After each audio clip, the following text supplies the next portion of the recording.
Welcome back to our channel mga kachoy, and for today's video at ililibot ko kayo sa aking asyenda ngayon. Ayan po, at andito nga po pala yung aking native fig at ito po yung kanyang mga anak.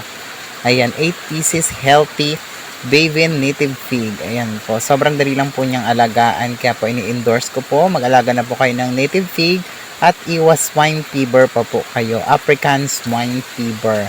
Ayan po, at meron din po pala ako ditong kaingin malapit sa aking mini backyard farm. Ayan po ang aming bahay ng aking anak. So ayan po, ang isang single dad na nakatira lamang po sa isang bahay na barong-barong. At for today's video, at igagala-gala ko naman kayo, syempre kapag may bahay kubo may mga gulay, may mga tanim-tanim ako dito, mga sili at mga punla-punla talong. Ayan, so meron din ako ditong papaya at ilang mga gulay na nakabugsok. Ayan. So, nagtanim na rin ako dito ng mga halaman para gumanda naman yung aming bahay kubo ng aking anak. At ito nga pala si Baby Adrian. Ayan. Ayan po. At kumakain po siya for today's video. Nagbe-breakfast na siya at ready to school na po ang aking Baby Adrian. So, ayan po ang pobreng vlogger. Nakikita nyo naman po kung gaano kaganda at ka-unique ang aking bahay. Ayan. I-house tour ko na din po kayo for today's video. At meron po kami ditong tulay. Ayan. Tawiran po yan papunta po sa school. Diyan ka po tatawid kapag pupunta ka sa school. At si Baby Adrian po ay shout out po. At ang ulam niya ay pritong gonggong, galunggong. At saka po isdang tuyo. Ayan. So ayan po, at ready na siya papasok sa school. Nagbe-breakfast muna siya bago siya pumasok sa school niya. At may shout out po sa aking, ayan, yan po ang aking lababo. Yan po ang aking lababo for today's video. Yan po yung mga hugasin natin. At pag una-unahan mo lang ay nandito na ang aking mga baby figlet. Ayan po yung dalawa kong alagang native. So napaka-cute po niyan at napakabait.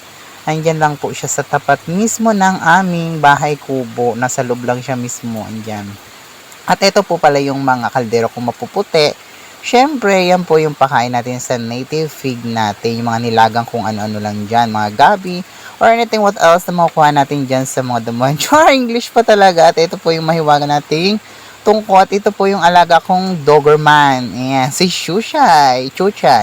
Ayan, ito po yung aming kwarto. Ayan, dito po kami natutulog ng aking Junakes. Sobrang proud po at blessed po ako kahit po ganti lang po yung bahay namin ay sobrang saya naman namin. Ayan po yung mga panggatong na kahoy at sa taas po niyan ay lagayan po ng mga pakain sa baboy at mga iba pang mga gamit para naman po hindi nagsisikip yung kwarto namin. At pagbungad mo naman dito ay overlooking naman. Ayan, makikita mo dito yung aking lamesa. Ayan, dyan po kami kumakain. Ayan. Ganito lang po ang buhay namin dito sa probinsya. Hindi po namin kinakahiya kahit po ganito lang po yung bahay namin. Ayan po, at sobrang cute at talagang marirelax ka naman at pagkagising mo sa umaga, bubungad sa iyo yung mga alaga mong mga manok. Ayan, gigisingin ka na yan, madilim-dilim pa, umiiyak-iyak na yan siya. Ayan, meron din po kami dito tanim na banana batag. Ayan. Ganyan lang po ka-cute at yan po yung likod na yan ay soon magiging fresh pan po yan. At ayan po yung mga tanim nating banana batag. Sobrang nag-grow na sila. Yeah, nag-English pa talaga dahil nag-grow. Ibig sabihin, lumalaki at tumataas na sila. Tama ba? Pasensya na po kayo at may galado shoutout po at hindi po talaga ako magaling mag-English. Kasi po talagang ako po ay probinsyano lang at wala po akong alam about English. Wow! Talaga naman, humirit pa talaga. For today's video, going somewhere. Di po, papunta po tayo sa aking mini backyard farm. Ayan po ang aking mga tanim-tanim. Ayan po ang ating mga alaga. Sisilipin naman natin dito yung ating white fig. Ayan yung ating large white pig. May lagorot shout out po at madumi pa sila. Kasi umagang-umaga po at hindi pa po nakapaglinis at hindi pa ako nakapagpatuka. Char!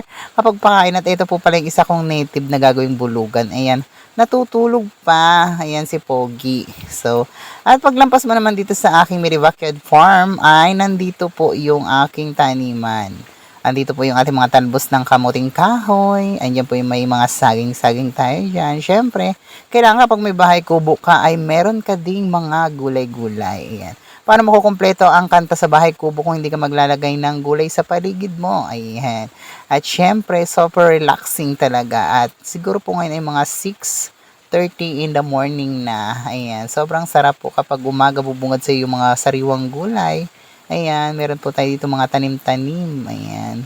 Diyan po tayo kumukuha ng ating mga gugulayin. Ayan. At kaya po pala may mga ganyan-ganyan yung mga dingding na kayakas ng kayakas yung aking mini backyard farm kasi po pampapress ko po yan.